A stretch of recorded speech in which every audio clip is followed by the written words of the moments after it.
merci à l'Éternel Dieu Tout-Puissant qui nous donne ce temps pour que nous pouvions parler de sa part.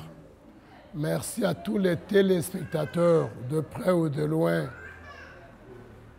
pour le laps de temps que nous allons partager ensemble de la parole de Dieu. Le sujet que l'Éternel m'a mis à cœur pour vous parler, bien-aimés téléspectateurs, c'est la colère de Dieu. La colère de Dieu. Nous allons parler de la colère de Dieu. Oui.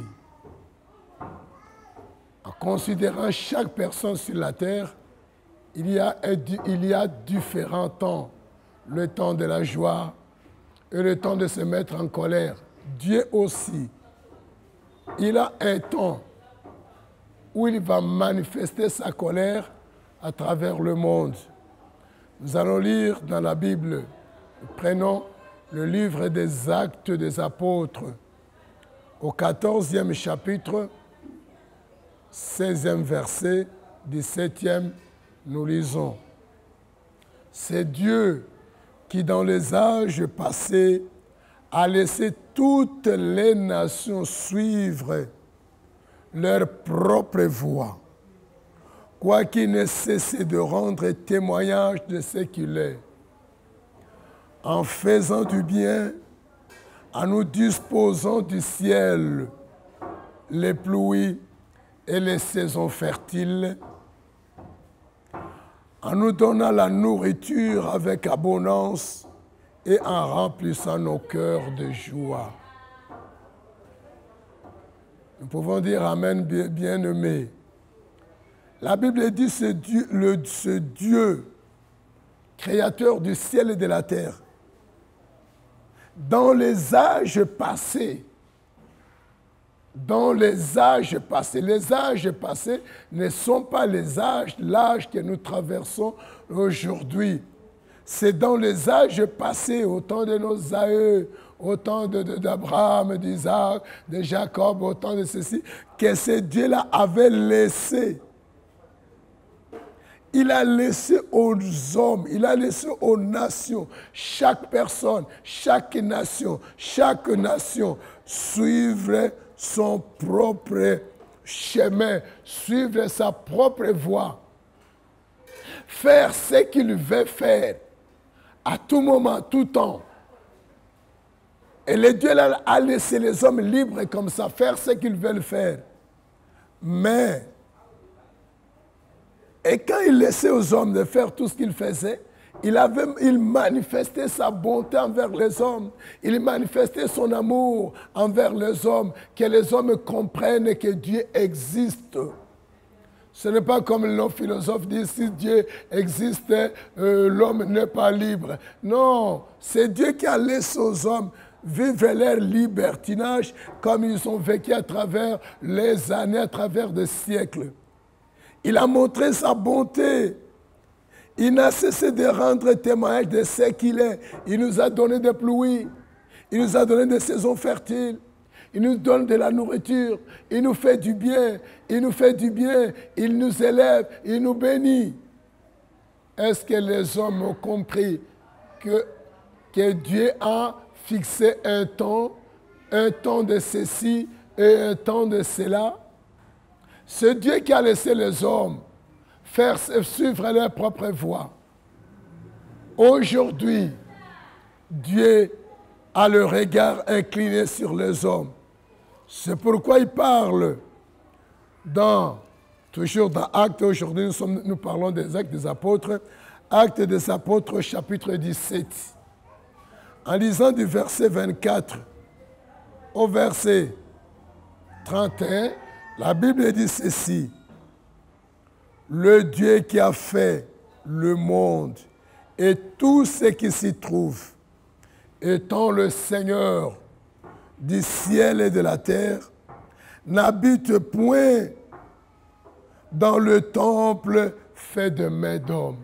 Écoutez, bien-aimés, si aujourd'hui la folie emporte les hommes pour dire que non, le monde est né comme ça, on ne sait pas, une évolution, c'est de la folie. La Bible est le plus vieux livre du monde, le plus vieux livre du monde, qui est traduit en plus de langues que tous les autres livres du monde. La Bible nous affirme que c'est Dieu qui a fait le monde. Le monde n'est pas sorti dans le néant. Le monde n'est pas un produit de l'évolution. Non, le monde est l'objet fait par la main de Dieu. C'est Dieu qui a fait le monde. C'est Dieu qui a fait le monde. Il est le Seigneur. Même si nous faisons semblant d'oublier, il est le Seigneur, celui qui règne sur cette terre. C'est pourquoi il donne à un tel le pouvoir, il règne pour un temps et il efface. Les hommes naissent, les hommes grandissent, les hommes naissent, les hommes disparaissent. Pour prouver aux hommes qu'il y a un grand roi, un grand Seigneur qui règne sur eux. Considérez l'histoire, combien de grands sont passés dans ce monde, combien de grands ont réagi dans ce monde, mais ils avaient un début et ils avaient une fin. Mais ce Dieu-là, il n'a pas un début et il n'a pas la fin. C'est lui qui règne.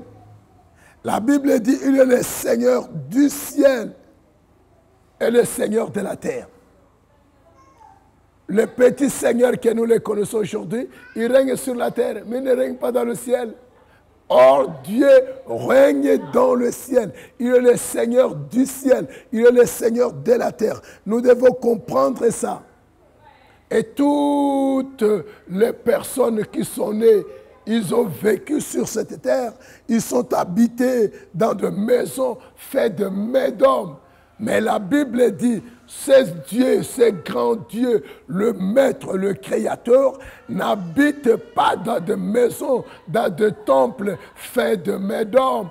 Aujourd'hui, les gens laissent à côté ce qui est essentiel. Ce qui est essentiel, c'est quoi? La parole de Dieu, les âmes que Dieu a créées pour sa gloire. Allez les toucher, allez les évangéliser. Les hommes perdent des millions de dollars en construisant des grandes maisons, des grands temples pour dire que non, c'est la maison de Dieu. La Bible confirme que Dieu n'habite pas dans des maisons faites de mains d'hommes.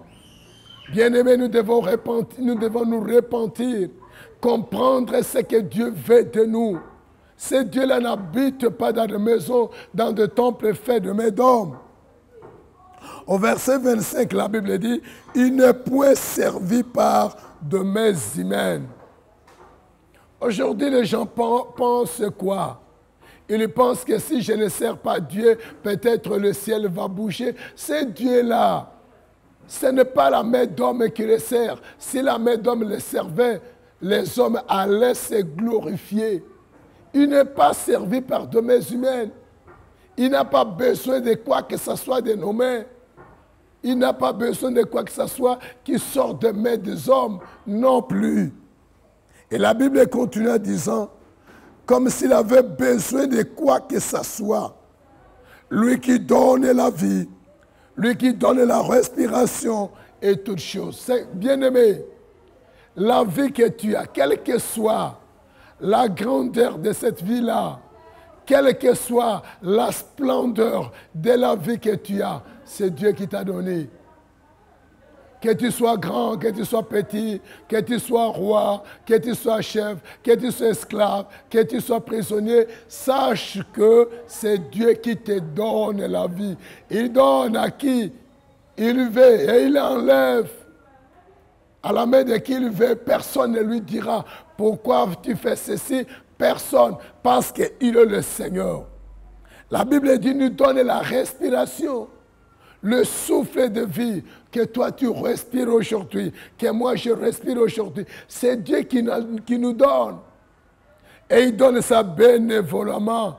Comprenez, vous les Occidentaux, les Américains, si quelqu'un est malade, on le conduit à l'hôpital et le médecin va lui dire non, il va passer sous bonbonne. Le bonbonne, là, coûte combien? Coûte combien? Comparé au souffle de vie que Dieu nous donne, est-ce qu'il nous a déjà demandé la facture de la respiration qu'il nous donne? Il nous donne la respiration. Nous respirons jour comme de nuit pour montrer sa bonté, son amour infini. Il n'a jamais demandé à qui que ce soit de nous donner cette facture. Considérez la bonté de ce Dieu qui a laissé les hommes, qui a laissé aux hommes le libre libertinage et les hommes le blasphème. Les hommes s'opposent contre ce Dieu-là. Les hommes s'opposent contre la volonté de ce Dieu. Nous ne pouvons pas être reconnaissants de ce que Dieu nous fait. Et la Bible ajoute, c'est lui qui donne toutes choses. Tout ce que nous avons, c'est Dieu qui nous a donné. L'orgueil nous poussera à dire non, j'ai eu ça de ma force, oui. Combien de gens fournissent de gros efforts à travers le monde. Ils n'ont jamais eu ce que vous avez. Si ce n'est que de Dieu. C'est Dieu-là, la Bible dit, il a fait que tous les hommes, sortis d'un seul sang, que vous soyez noir, que vous soyez blanc, que vous soyez jaune, habitant en Afrique, en Europe, en Amérique, en Asie, comprenez, tous ces hommes-là, la Bible dit, nous sommes sortis d'un seul sang. Le sang de qui? Le sang de Noé. C'est de Noé, parce que le premier monde, Dieu l'avait détruit par les eaux de déluge. Et à partir de Noé, qui est notre repère, que toutes les nations, que toutes les tribus, que tous les clans, tout le peuple sont sortis. Et nous tous, nous sommes des frères. Bien que les limites sont aujourd'hui, les hommes se considèrent l'un de l'autre, l'autre a la supériorité sur tel autre, mais sachez que tous nous sommes sortis du même sang. La Bible dit, ils habitassent sur toute la surface de la terre. Dieu a déterminé la durée du temps et les bornes de leur demeure. Oui, vous habitez en Europe. C'est Dieu qui a donné cette limite-là. Vivez en Europe, soyez des Européens. Vivez en Amérique, soyez des Américains. Demeurez en Asie, en Océanie. C'est Dieu-là qui nous donne des limites. Et le temps, il donne aux hommes le temps. Et les hommes ne resteront pas éternellement sur cette terre des hommes.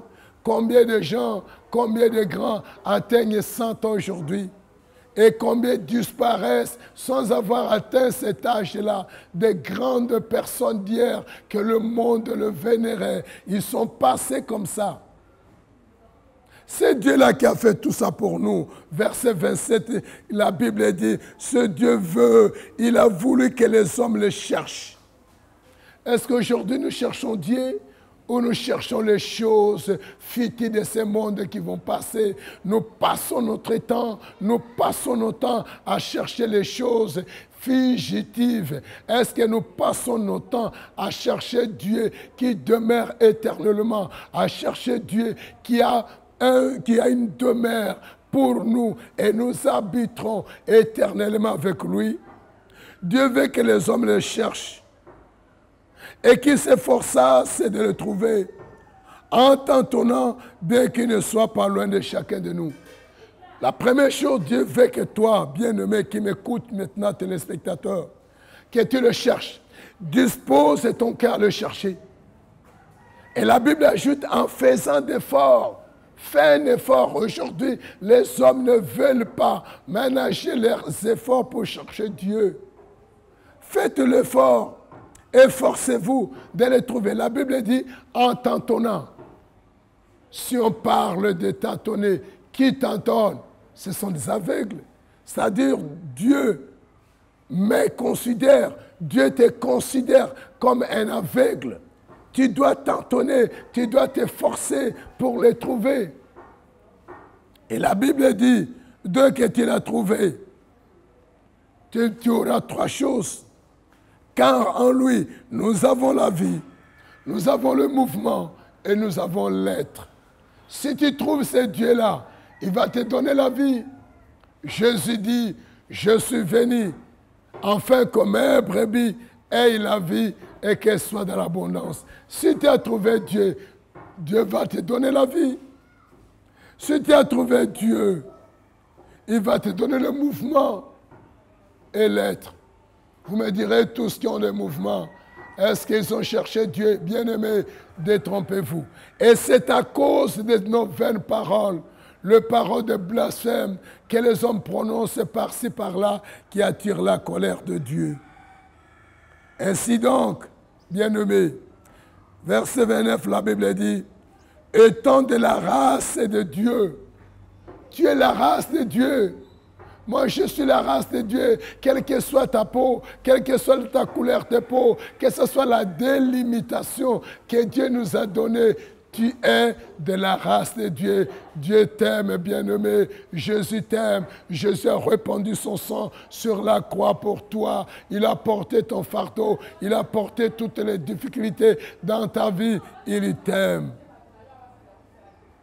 Nous ne devons pas croire, la Bible continue à dire, nous ne devons pas croire que la divinité soit semblable alors à de l'argent ou à de pierres sculptées par l'art et l'industrie de l'homme.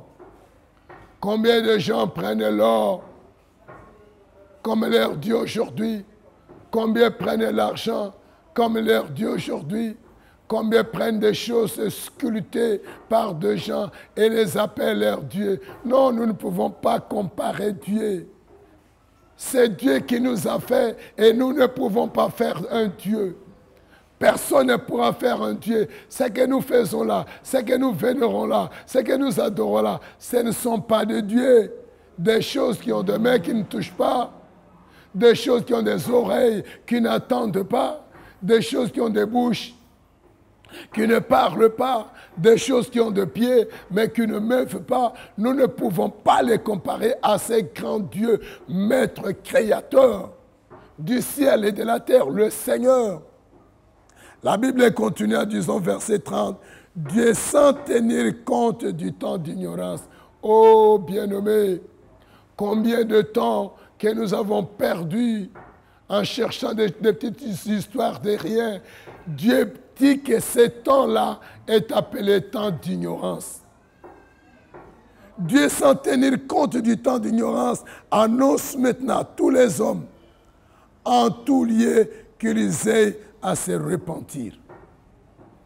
Maintenant, le temps de Dieu est arrivé. Dieu ne veut plus que nous puissions nous conduire comme nous nous conduisions autrefois. Il annonce maintenant. Maintenant, Dieu est en train de m'annoncer. Dieu est en train de t'annoncer que tu te repentes. Que tu te repentes. Abandonne ces petites histoires. Cherche Dieu et force-toi de les trouver. Écoute. Pourquoi Dieu veut que les hommes se repentent? Parce que ce Dieu-là a fixé un jour. Dieu a fixé un jour. Téléspectateurs, écoutez-moi et comprenez-moi. La Bible dit, Dieu a fixé un jour où il jugera le monde. Dieu a fixé un jour. Et le grand jour-là, Dieu jugera le monde. Et comprenez bien, Dieu jugera le monde selon sa justice. Pas la justice des hommes, selon la justice de Dieu lui-même. Et Dieu va juger le monde par un homme. La Bible dit par un homme qu'il a désigné et dont il a donné à tous une preuve certaine en le ressuscitant des morts. Frères, tous les grands noms de ce monde, ils sont morts. Ils sont pourris sur la terre. Leurs ossements pourris. Qu'ils s'appellent qui? Je suis prophète, je suis Dieu, je suis... Il était mort. Et il est corrompu sous la terre. Ses os se sont dissimulés. Mais il y a un seul homme. Écoutez bien, il y a un seul homme. Il était mort. Comme tous les hommes meurent. Mais la Bible dit, Dieu a donné une preuve tangible. Dieu l'a ressuscité des morts. Il est sorti victorieux. Le diable connaît, les démons connaissent. Ce grand Dieu-là a fait sortir cet homme-là. Et c'est par cet homme-là Oh, gloire à Dieu, que je cite son nom, Jésus-Christ, Fils de Dieu vivant. C'est par lui que Dieu jugera le monde. As-tu déjà entendu le nom de Jésus? As-tu déjà crié en Jésus? As-tu déjà donné ton cœur à Jésus? Si pas, voici le temps favorable. Voici le jour du salut. Aujourd'hui, croissez-nous, crois en Jésus. Pas aux prophètes. Tous les prophètes seront jugés par lui. Tout ce qui se dit, ces prophètes, tout ce que vous les vénérez aujourd'hui, tout cela que vous les adorez aujourd'hui, ils étaient morts, ils sont sous la terre, mais Jésus était mort. 3 jours après, il est sorti, il est ressuscité victorieux, glorieux, tout pouvoir dans le ciel, sur la terre et sous la terre, lui a été donné, et c'est lui qui est établi juge de vivants et de morts. Bien-aimé, crois en lui. Qu'est-ce que le livre d'Apocalypse nous dit? Quand nous lisons le livre d'Apocalypse, au 6e chapitre, en commençant par 12e verset, Dieu dans sa colère, ce que les hommes font aujourd'hui, dans les âges passés, Dieu avait dit à Noé, Noé, les hommes ont corrompu la terre et les hommes ont corrompu leur voix. Ma colère s'est enflammée. Je vais en finir avec le monde. Je veux que tu sois sauvé, Noé. Et Noé a été divinement averti. Il avait pris la chose à cœur. Il s'était mis à construire l'arche. Pendant 120 ans, il construisait l'arche. Et après avoir construit l'arche, Noé avait invité toute la terre à venir se réfugier. Qui avait crié à Noé? Qui avait entendu sa parole? Personne. Mais quand les déluges vinrent, la Bible dit,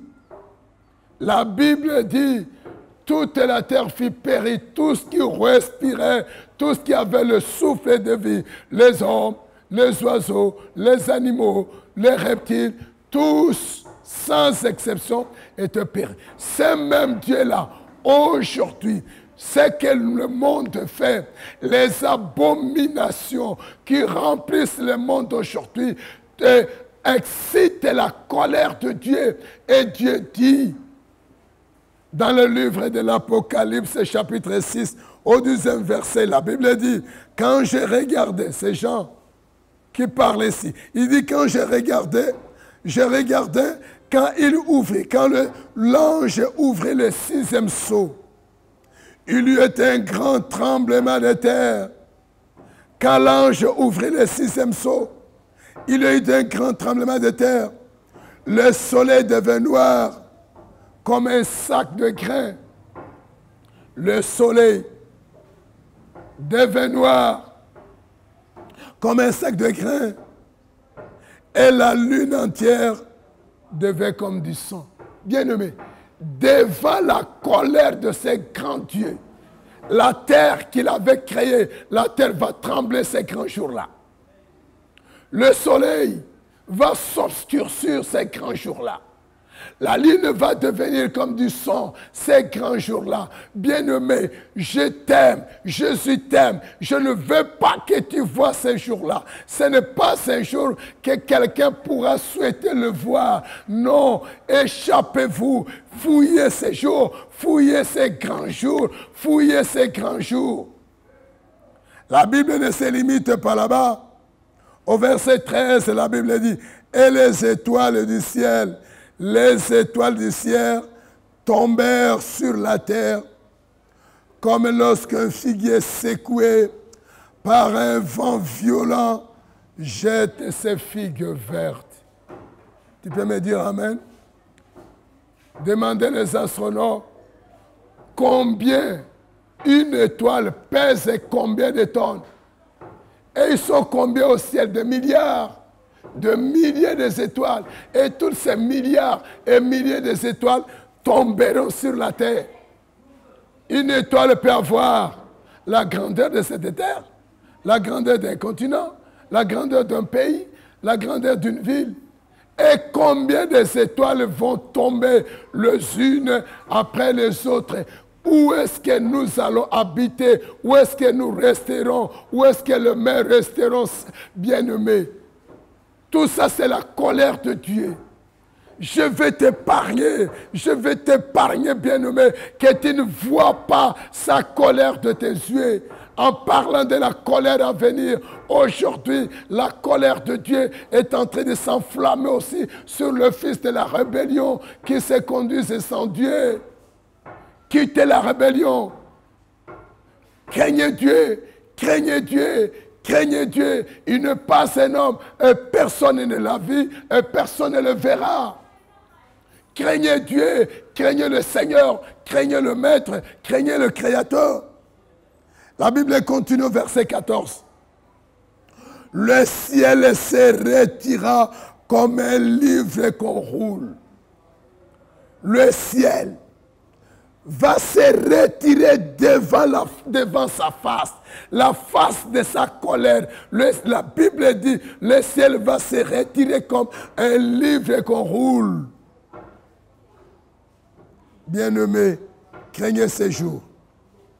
La Bible continue, il dit toutes les montagnes et les îles seront remuées de leur place. Quand les montagnes seront remuées, quand les îles seront remuées, Océanie, où est-ce que tu seras? Japon, où est-ce que tu seras? Toi qui habites les îles. Madagascar, où est-ce que tu seras? Amérique, tu es dans les îles. Où est-ce que tu seras quand toutes ces grandes îles vont se remuer de leurs endroits? Vous les habitants de montagne, Afghanistan, consort, où est-ce que vous serez devant la face de la colère de Dieu? Je vous aime, bien-aimés, et je veux que vous ne puissiez pas voir, vous ne puissiez pas vivre cet événement. Ce sont des événements que personne qui est sage, qui est intelligent, ne peut souhaiter voir cet événement. C'est affreux. La Bible continue. Le roi de la terre, au verset 15, les grands, les chefs militaires, les riches, les puissants, tous les esclaves et des hommes libres se cachèrent dans les cavernes et dans les rochers des montagnes. Écoutez, la vanité des hommes. Ils vont fuir pour se cacher dans les montagnes, dans les antres de la terre. Et la Bible dit que ces montagnes seront remuées de leur endroit. Où est-ce qu'ils vont se réfugier? Au lieu de croire en Dieu, au lieu de prier la miséricorde de Dieu, au lieu d'invoquer le nom de Jésus, ils vont aller vers les montagnes, vers les collines. Et verset 16, la Bible nous dit, il disait aux montagnes et aux rochers, tombez sur nous. Voilà la prière que les hommes aiment. Tombez sur nous. Et cachez-nous de la face, devant la face de celui qui est assis sur le trône et devant la colère de l'agneau. La colère de l'agneau. Enfin, la Bible dit, car le grand jour de la colère est venu. Qui peut subsister? La question. Le roi, le grand, les chefs militaires, les riches, le pauvre, le puissant, les esclaves, les hommes libres. Qui pourra subsister? Qui? Si c'est vous, continuez. Si vous ne pouvez pas, repentez-vous aujourd'hui. Jésus vous aime. Voilà la petite exhortation que j'avais à nous partager. Bien-aimés, recevez cet avertissement de Dieu. Croyez cela, croyez. Et vous serez épargnés ces grands jours de la colère de Dieu. Que le Seigneur vous bénisse. Alors, nous allons prier, bien-aimés, pour vous. Si vous êtes malade dans le lit d'hôpital, ou si vous avez la douleur quelque part dans le corps, ou bien si vous avez des problèmes Vous souffrez de n'importe quoi. C'est Dieu-là, qui est un Dieu de près, qui est le Dieu de loin. Sa parole, la Bible dit, parcourt la terre comme l'éclair. Au même moment que nous prions, là où vous êtes, ouvrez seulement vos cœurs, croyez. Sa parole va traverser comme l'éclair et va vous atteindre n'importe où vous êtes. Fermez les yeux. Prenez votre main droite, imposez-la où vous avez la douleur. Imposez votre main droite si vous avez des problèmes au cœur. Mettez vos deux bras de part et d'autre de votre cou et croyez que ce Dieu-là va vous toucher. Prions. Seigneur Dieu Tout-Puissant, je te dis merci Seigneur. Merci Seigneur. Merci Seigneur d'avoir aimé les habitants de la terre. Merci Seigneur de nous avoir envoyé cette parole d'avertissement pour avertir au monde que ce temps, ce n'est plus comme le temps de passé que tu avais laissé les hommes suivre leur propre voie. Maintenant, tu les appelles à revenir à toi, à croire à l'homme que tu l'as établi, Jésus, juge des vivants et des morts.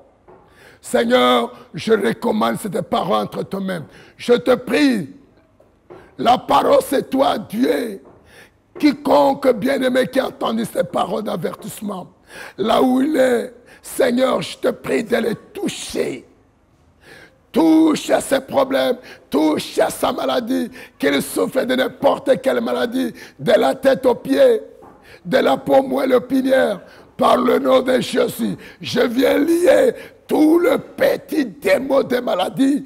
Toi, pauvre diable, je te conjure par la croix de Jésus qui t'avait écrasé, qui t'avait condamné. J'ordonne que les chaînes de fer enflammées, scellé par le sang de Jésus, puisse te lier et tous tes démons te détruire et tous tes démons, toutes les maladies, tous les problèmes, tous les empêchements, toutes les souffrances que tu as fait imposer aux enfants de Dieu, je te lie au nom de Jésus et je t'ordonne de libérer ces corps. Prends ta maladie, prends tes souffrances, prends tes échecs, prends tes maux au nom de Jésus. Libère ces corps, sors et va dans l'abîme, sois condamné, sois maudit jusqu'à la venue de Jésus pour ta condamnation éternelle.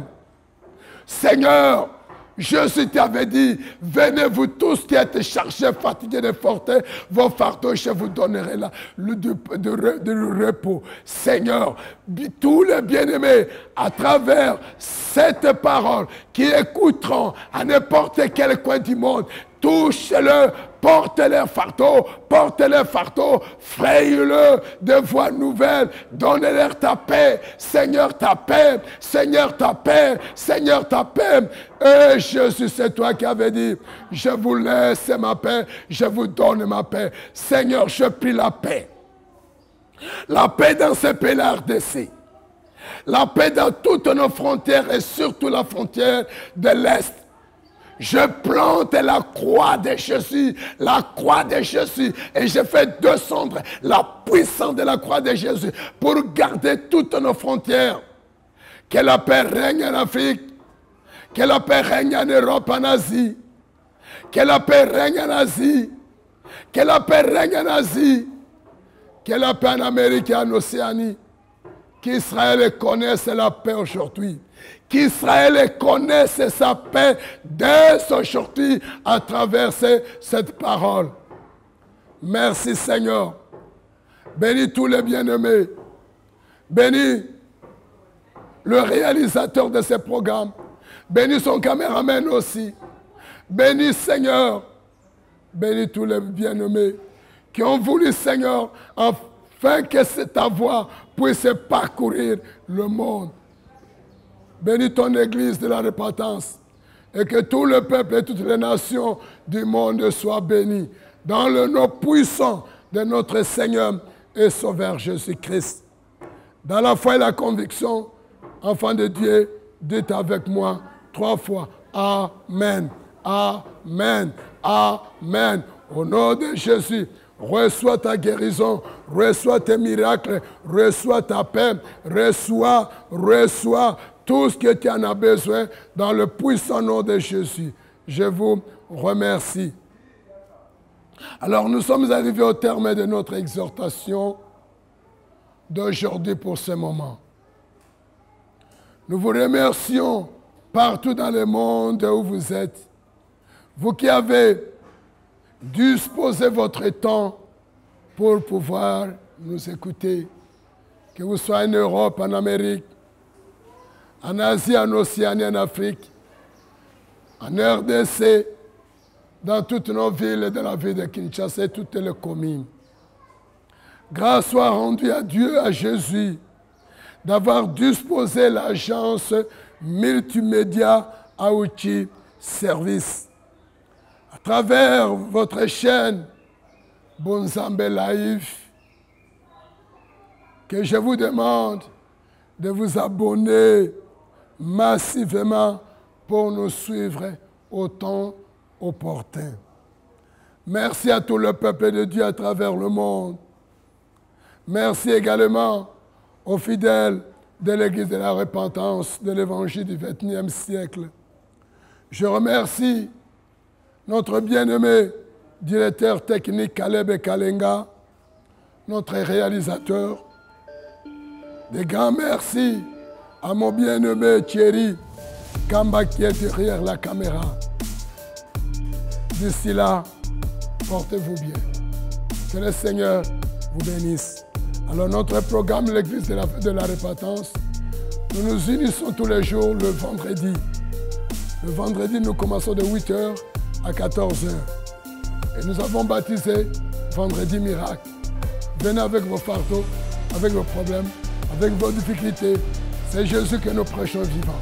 Tandis que le dimanche, nous nous réunissons de 8h00 à 11h00, culte d'action de grâce et d'adoration. Notre adresse, c'est numéro 127, 3e rue, quartier de Bonhomme, l'arrêt Macrevette, commune de Matete. Au numéro, c'est plus 243, 99